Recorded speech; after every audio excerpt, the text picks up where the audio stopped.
బీమా అందించాలని విచక్షణ కూడా మర్చిపోయారు. మన సంకీర్ణ ప్రభుత్వం అధికారంలోకి వచ్చినటువంటి 100 రోజుల్లో రైతు అభ్యున్నతే ప్రధాన లక్ష్యంగా భావించి వ్యవసాయ శాఖకు సంబంధించి భూసార పరీక్షా పత్రాలు జారీ, పొలం పిలుస్తుంది, డిజిటల్ వ్యవసాయంలో భాగంగా ఫార్మర్స్ రిజిస్ట్రీ ఏర్పాటుకు చర్యలు, పంట సాగులో డ్రోన్ వినియోగంపై అవగాహన మరియు శిక్షణ, కౌలు రైతులకు గుర్తింపు కార్డులు పంపిణీ చేశాం. ఆగస్టు సెప్టెంబర్ నెలలో రాష్ట్రాన్ని కుదిపేసినటువంటి వరదల్లో పంట నష్టపోయినటువంటి రైతులకు పెట్టుబడి రాయితీ సహాయాన్ని పెంచడమే కాకుండా నెల రోజుల్లోనే బాధిత రైతులందరికీ నేరుగా సొమ్ము అందించడానికి కంటి మీద కునుకు లేకుండా శ్రమించి అండగా నిలిచారు మన ముఖ్యమంత్రి గారు. రానున్న కాలంలో వ్యవసాయ రంగాన్ని మరింత అభివృద్ధి చేసేందుకు ఆంధ్రప్రదేశ్ సాగుదారుల హక్కు చట్టం 2024 రైతు బృందాలకు డ్రోన్లు సరఫరా, రైతులకు వ్యక్తిగత పనిముట్లు రాయితీపై విత్తన సరఫరా, బంజర భూముల్ని సాగులోకి తీసుకురావడం, అన్నదాత సుఖీభవ, పిఎం కిసాన్ పంటల బీమా, వడ్డీ లేని రుణాలు వంటి పథకాలు అమలు చేయబోతున్నాం.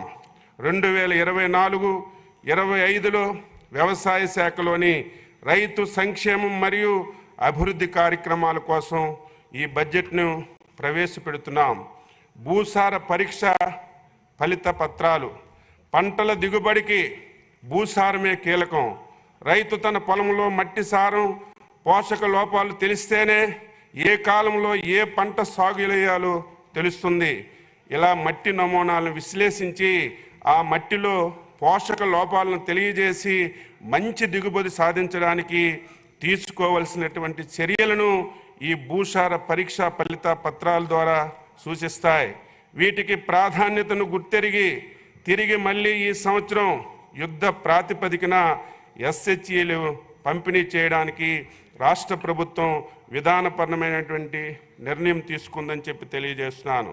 2024-25 4.5 లక్షల మట్టి నమూనాలు విశ్లేషణకు 18.35 కోట్ల లక్ష్యంగా ఇప్పటి వరకు 4.15 లక్షల నమూనాలు సేకరించాం. 1.21 లక్షల నమూనాలు విశ్లేషించి 79,000 మట్టి నమూనాలకు ఎస్హెచ్సి జారీ చేశాం. ఎన్నో ఏళ్లుగా ప్రయోగాల్లో రసాయనాలు మరియు శ్రమతో కూడిన వెబ్ కెమిస్ట్రీ పద్ధతిలో మట్టి నమూనాలు విశ్లేషిస్తున్నాం. ఈ అవరోధాలను పరిష్కరించడానికి రిమోట్ సెన్సింగ్ టెక్నాలజీతో కూడినటువంటి డ్రై కెమిస్ట్రీ విధానంతో మట్టి విశ్లేషణలో వినూత్నమైనటువంటి విప్లవాన్ని తీసుకురాబోతున్నాం. ఆల్ఫా స్పెక్ట్రోస్కోపీ వినియోగంతో కేవలం ఒకేసారి తీసి మట్టి నమూనాలను స్పెక్ట్రమ్ లైబ్రరీలో భద్రపరుస్తాం. ఉపగ్రహ చిత్రాలతో తదుపరి మట్టి నమూనా ఫలితాలు రియల్ టైంలో జారీ చేయబడతాయి. ఈ స్పెక్ట్రమ్ లైబ్రరీ అభివృద్ధికి వ్యవసాయ శాఖ ప్రాథమిక చర్యలు తీసుకుంటుంది.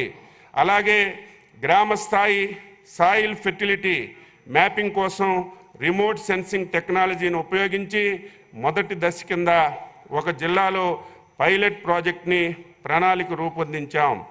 ఎస్హెచ్సి కార్డుల ఆధారంగా రైతులకు అవసరమైనటువంటి సూక్ష్మ పోషకాలు, విత్తనాలు పంపిణీలో ఎటువంటి ఇబ్బందులు రాకుండా వ్యవసాయ శాఖ సన్నాహాలు చేస్తుంది.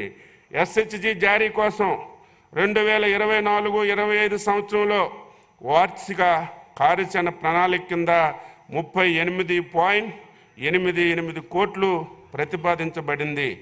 సూక్ష్మ పోషకాల పంపిణీ, మట్టి విశ్లేషణ ప్రకారం సూక్ష్మ పోషక లోపాలను సవరించడానికి రైతులకి సూక్ష్మ పోషక ఎరువులు అనగా జింక్ సల్ఫేట్, జిప్సం, బోరాన్ రాయితీపై రైతులకు అందిస్తున్నాం.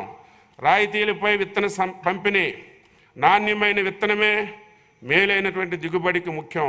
అందుకని ప్రభుత్వం నాణ్యమైన విత్తనాలను రాయితీపై డీక్రిస్ యాప్ ద్వారా రైతు సేవా కేంద్రాల్లో పంపిణీ చేస్తున్నాం. ముఖ్యమైనటువంటి పంట విత్తనాలతో పాటు పచ్చి రొట్ట మరియు ప్రత్యామ్నాయ పంటల విత్తనాలు కూడా రైతులకు పంపిణీ చేయబడుతున్నాయి. ఏజెన్సీ మండలాల్లో గిరిజన రైతులకు ప్రత్యేకంగా 90